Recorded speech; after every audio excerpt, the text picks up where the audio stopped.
Hey guys, Gemma from ASD Rocks. Just wanting to talk to you today. A really interesting thing happened yesterday. I got a visit from one of my all-time favorite ASD rockers who can't actually physically do that, which is hysterical. But he tries. And it was awesome. It was amazing. He came over and we had a face-to-face chat, which I feel like I haven't had with anybody in the flesh for so long. And one of the things that we spoke about, I thought was really worth mentioning to you guys. Even Bo came down and actually spoke to him, which was freaking awesome. So I said to him, when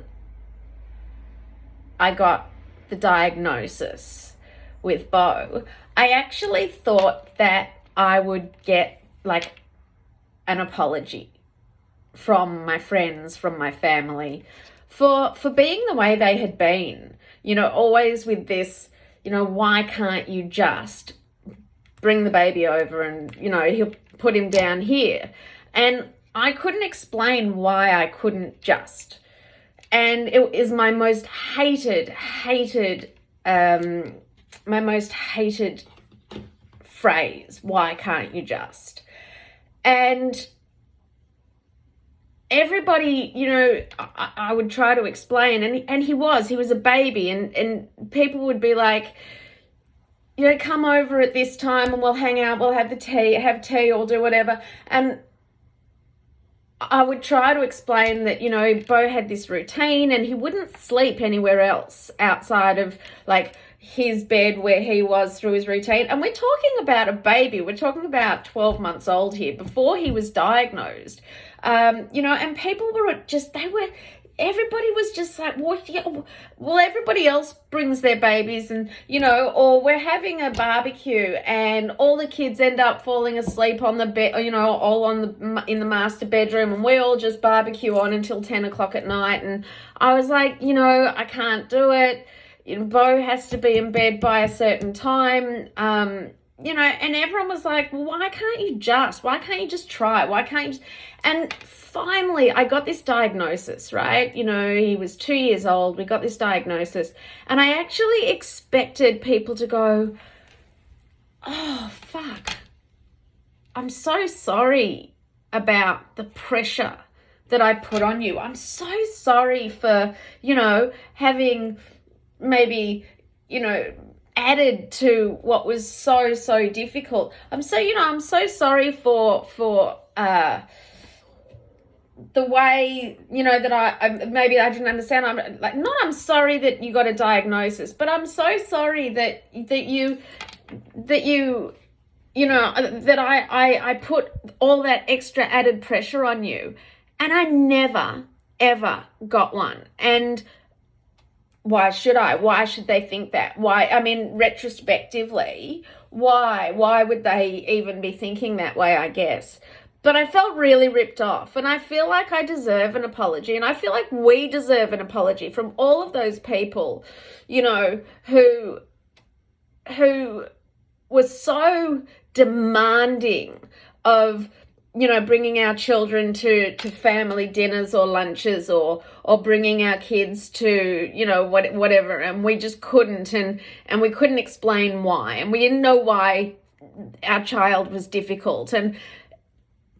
And rather than making it easy on us and saying, oh, that's cool, they just treated us as these sort of oversensitive helicopter parents that, they never had that trouble with their kids. So it was clearly us as parents. And then it never happened. It never happened. I never got an apology. Not from anyone. No one had the retrospect to think back on how they had treated me, and the demands that they had put on me. And that sucks. And then lockdown happened, and there was a little part of me that really celebrated that. because finally everybody was going to get a tiny taste of what my life has been like. I haven't been able to leave Melbourne. Like, we've been out of lockdown for however long, but I haven't been able to leave Melbourne for 16 years. I've been working from home for 16 years because I never knew whether Beau would be able to ever get independent, go to school, get out of Southern Autistic School, you know. So I've been homeschooling and teaching since he was basically 16 months old, with a 24-hour, 7-day-a-week program. None of this, I've got a teacher on virtual learning there for 7 hours a day, or however many hours a day.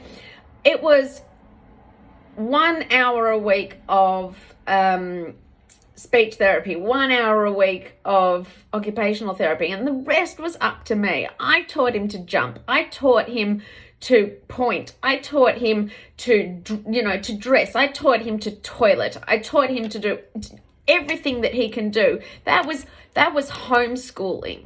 And then he went to school, and then I helped him actually homeschooling. So I've been in lockdown for 16 years. Can't leave the state. Lost so many friends. Can't go out to social events because he doesn't benefit from it. He doesn't like to be there with the other kids. And I thought that there would be a little justice, that people might come out of their own realities and say, fuck, this is really hard. How you've done this for the last 14 years, I do not know. But no, instead, there's protests. Instead, I didn't get to protest. I didn't get to, excuse me, I ordered a healthy child. These 10 fingers and 10 toes are great, but I protest this. I don't want to be in lockdown for the next possibly 40 years of my life. Is there an exchange, or is there a program or anything like that I can't protest the life I have? It was forced on me. It was forced on me in a way that, my body, my choice. Well, it was my body and it was my choice, and I had that child, and it was my choice to put my entire life into that child so that child could grow and become the best that he could become. And I didn't know what he could become. I didn't know if he could ever become anything more than, I didn't know if he was ever going to be toilet trained, but I damn well put in the time. And I thought, you know what? I thought after this lockdown period, I'd get some people that sort of would validate how hard it has been for them and how hard they must imagine now it having been for me. I speak to people all the time because, hey, I'm at home all the time, and I speak to people all the time, and they're like, oh, what's it like now you're out of lockdown? I'm like, it is exactly the same. I am still at home. I still can't leave Melbourne. I still don't get to go out and socialise with friends because Beau can't manage those sort of social environments. So while you're all deciding whether you want to go out of lockdown or not, I feel like I deserve an apology or some recognition. I think we deserve an apology and some recognition for the insane lives that we live every single day that we don't have a right to protest about.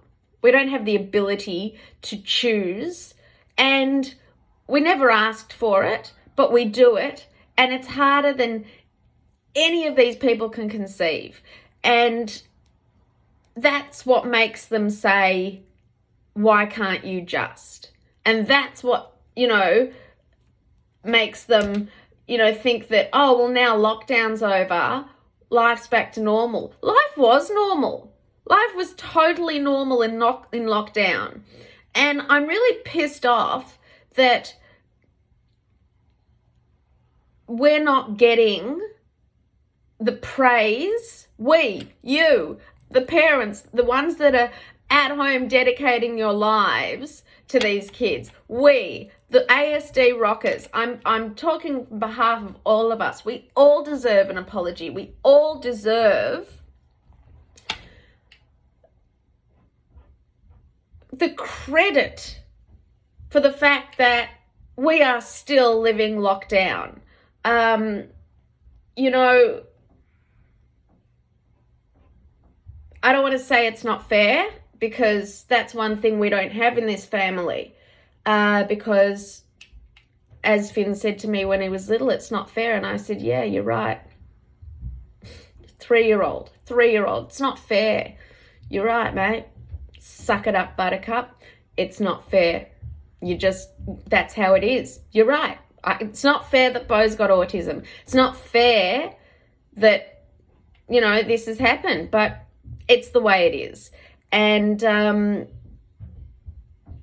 I've never been one to say it's not fair, but I'm telling you now, to be so selfish and so self-absorbed and so wrapped up in your own lives that you can't see that your own family, your own friends have been stuck in lockdown, and that you have, just flitted away the difficulties and, the pre-diagnosis demands. And I think, we deserve an apology. We deserve an apology when we get that diagnosis that, that it wasn't us being helicopter parents or over dramatic or any of that sort of stuff. We deserve recognition for what we've put in. And I think that's the one thing that I do love about this page, is that we are recognizing it within each other. And if it's not going to come from anywhere else, because it is not coming from anywhere else, I see you. I see how hard you're putting in. I see those days when you have to pull up big girl pants, Pauline, and days when, Stephen, there's just no options, and the schools won't work with you, or, I see it. So I'm letting you know I see how hard you're working, and I love your stories. I love you contacting me. I love my ASD rockers. You guys are you're my rock.